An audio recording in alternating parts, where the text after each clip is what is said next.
Read to me, Mommy. Welcome back to Read to Me, Mommy. Today, we're going apple picking with Curious George. Well, not actually. I am curious about harvest time, though. Let's read and find out more.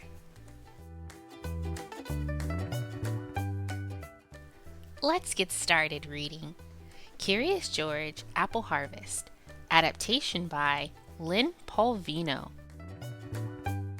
It was harvest time, and Mr. Rankins needed help picking his apples.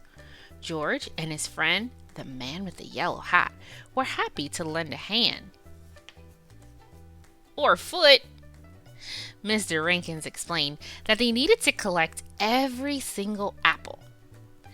"I'm gonna join the missus round back," he said. "Once you fill that cart, you can unload it into the washing trowel." Mr. Rankins took his cart full of apples to the barn and dumped them into the water. It must be their bath time, George thought. George climbed up the branches, collected the shiny red apples in his friend's hat, and put them into the cart. What fun! High up in the tree, he saw Jumpy Squirrel picking apples too. George decided to help. He took Jumpy's apple and tossed it into the cart with the rest of Mr. Rankin's apples. But Jumpy wanted that apple for himself. He leaped in to take it back, and George tried to stop him. "Easy now, George. That lever releases all the apples," said his friend. George looked at the lever. He thought it was an excellent way to get Jumpy out of the cart. "George, no!" George pulled the lever, and Jumpy tumbled out, along with all the other apples. "Oh, that's okay," said his friend with a sigh. "We can gather them up again." But Jumpy had found his apple, and he ran to hide it in the barn. George decided to follow him. George looked around the inside of the barn in wonder. There were all sorts of things to climb on and swing from. It must be some kind of monkey playground. But George was not here to play. He had to get that apple from Jumpy. If only it weren't so dark in the barn. He found the light switch and flipped it on. Everything moved. It was a machine, not a playground. George wondered how it all worked. He watched the buckets scoop up the apples. He decided they must carry the apples high away from squirrels. But wait, where was Jumpy? Ah, there he was! Jumpy still had the apple he took from the cart. George chased Jumpy, grabbed the apple, and threw it into a large bin high out of reach. Suddenly, the machine stopped. George found a button and pushed. The machine started again. This time, all of the parts started working, including the moving belt. But when he looked up, he saw all of the Rankinsons' beautiful apples being chopped to bits. The chopped up apples dropped into a giant barrel, and a lid was lowered tightly on top of them. Too tightly. Liquid began to pour out of the barrel. What a mess! George had an idea. He ran up and put his mouth under the liquid. It tasted good. A lot like apples. But there was too much of it. Luckily, he saw some empty containers. George scrambled to put the containers on the moving belt fast enough to catch the liquid. Then he looked down at the end of the belt and saw the containers falling onto the floor. Uh-oh. George ran to catch them. Then he needed to stop the machine. Soon he had filled all of the containers, but the golden liquid continued to pour out. He looked around for another container and saw a big pair of rubber boots. As the last boot was filled, the liquid stopped pouring out and the machine stopped. Whew. The farmers and George Friend appeared in the doorway. "Well, I'll be," Mr. Rankins exclaimed. George froze. The Rankinsons would surely be upset that he ruined all of their apples. "George!" Mrs. Rankins rushed up to him. "You've done a fantastic job. All that cider already pressed and bottled. Thank you so much." "This is some machine," said the man with the yellow hat. "See, the apples are washed here," Miss Rankins explained. "Then they are lifted up to the chopper because chopped apples give even more juice. The juice is pressed out of the apples and then bottled." George had not ruined the apples after all. He turned them into cider. Mr. Rankins handed an apple to George. "Here, you've earned it," he said. George knew someone who wanted the apple more than he did. He had enough apples for one day. What an appalicious story. Have you ever been apple picking before? I have, and with all the apples I picked, I made apple pie. Now, let's learn a little bit more about apples.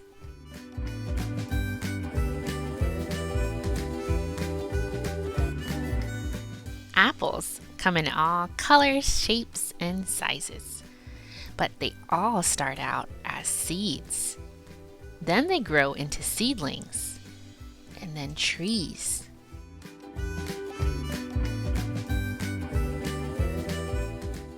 When the apple tree gets enough sunlight and water and nutrients, the apple tree begins to blossom.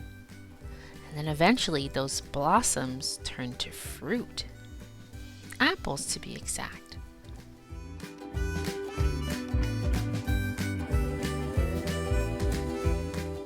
This is a seed. The seed has been watered and received enough sunlight, it becomes a seedling. This is an apple tree.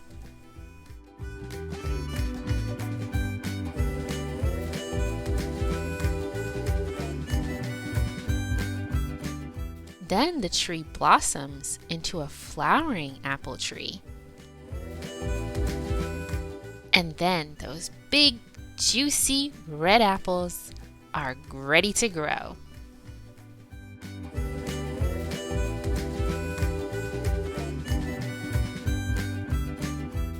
Can you put everything in order? Take a moment to match it all up. Where's the seed?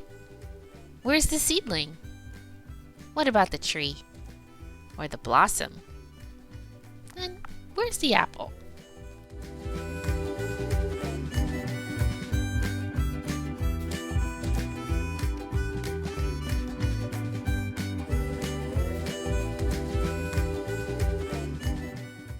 Great job! You figured it out! First there's the seed, then the seedling.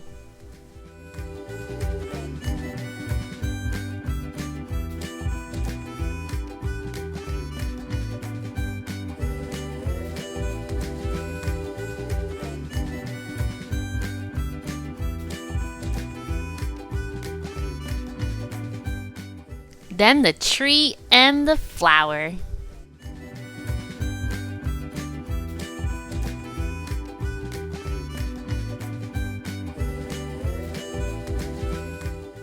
Lastly, we have the apple. I had so much fun learning about apples and also hearing about Curious George and the apple harvest. What was your favorite part of the story? My favorite part was when Curious George gave the apple to the squirrel.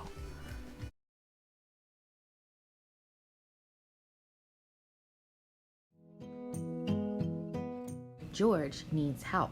coloring in his numbers and learning how to say them. Can you help me help George? Okay, let's get started. For your free printable, check the description box. For this coloring page, you'll need a lot of colors, 9 of them to be exact. I colored each number a different color. I used purple, blue, pink, orange, green, yellow. You could use the same colors or be creative.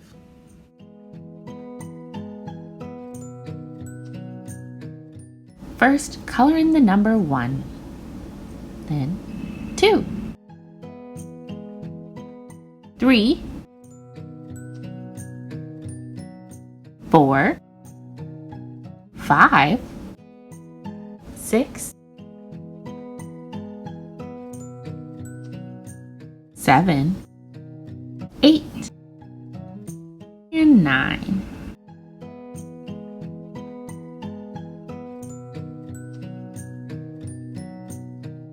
Have some fun in coloring Curious George. I used dark brown for his body.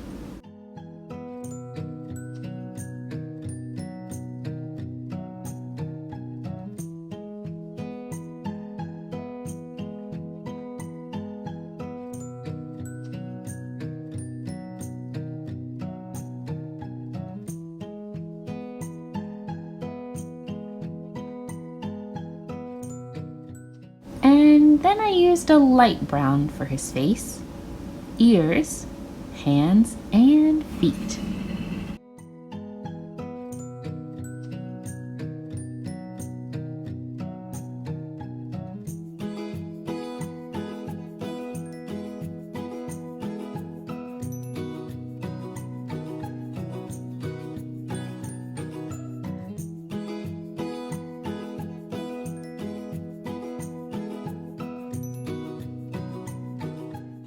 Curious George is looking good.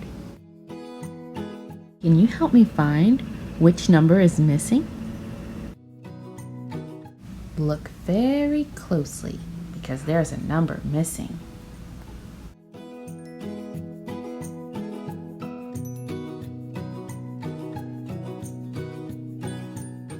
Did you guess it was the number 1? Awesome job! That's right, the number 1 was missing. Uh-oh, another number is missing. Can you guess which one it is this time?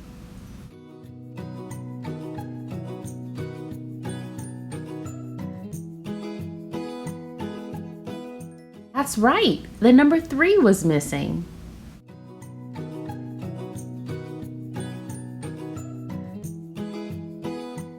Do you know which number is missing now?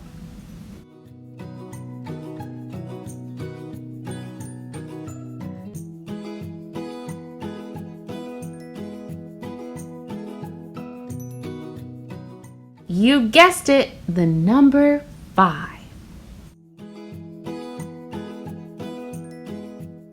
Oh geez, these numbers are really hard to keep track of. Another number went missing.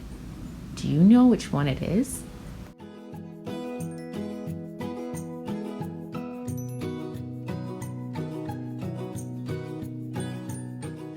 Awesome work!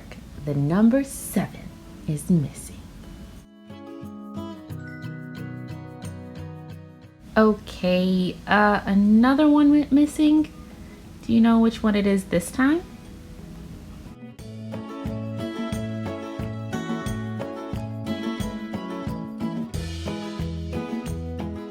Did you say 9? Because if so, you're correct. Thanks for being a great helper. I had so much fun today. See you next time.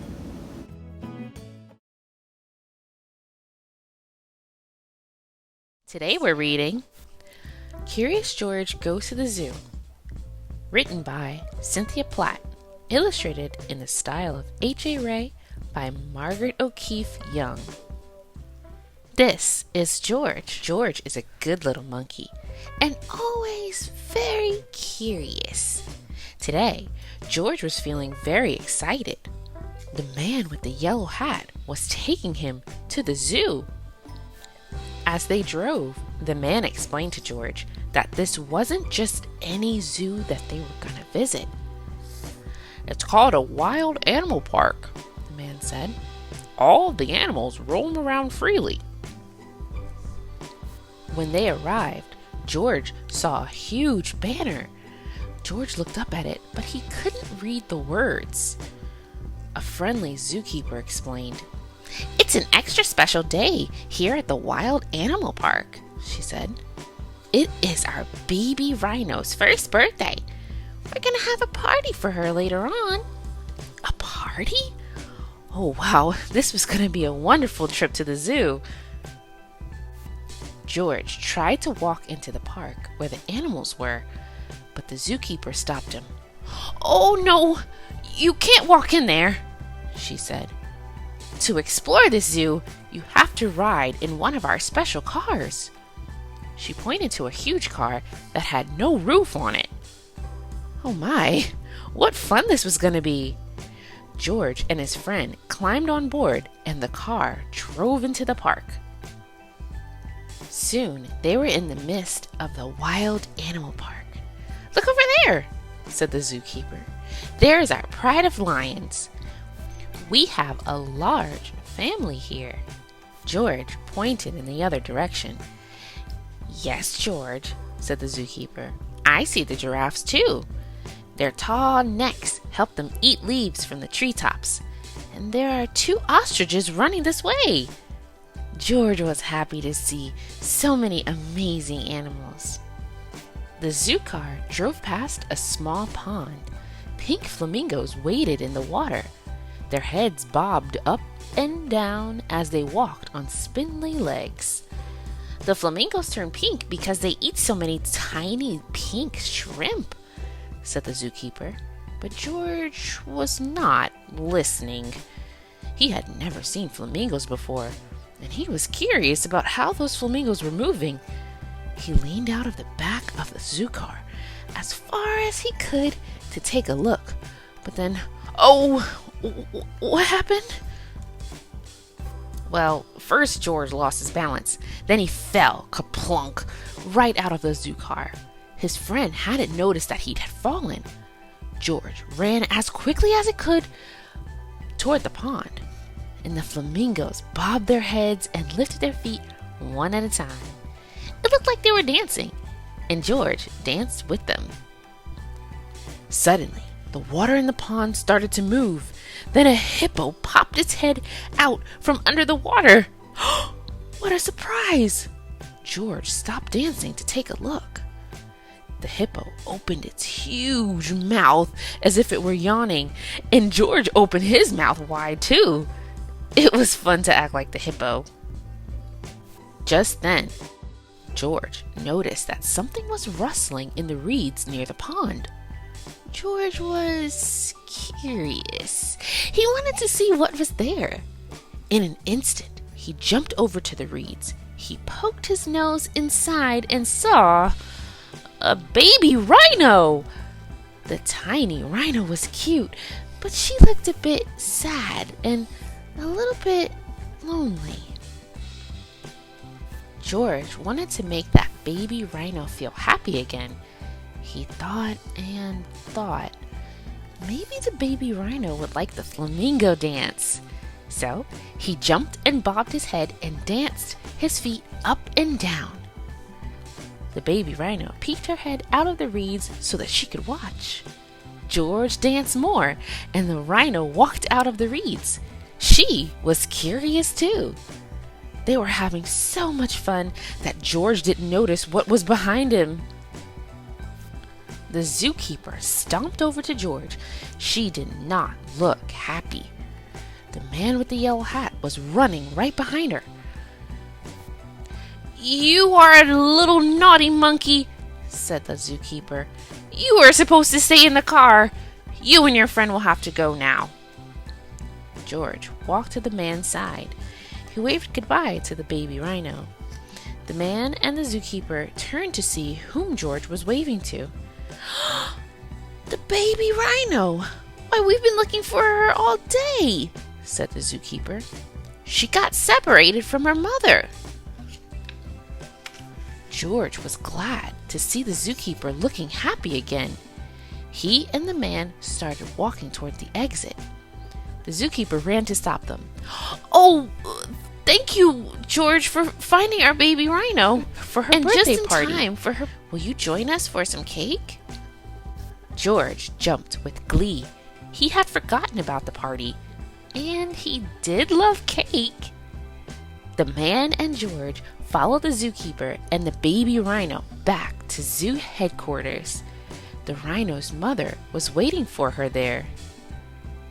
The zookeeper brought out a special birthday cake that was shaped like a rhino. George had never seen a cake like that before. You can have the first piece, George, said the zookeeper. I also have a special treat just for you. She placed a bunch of bananas in front of him.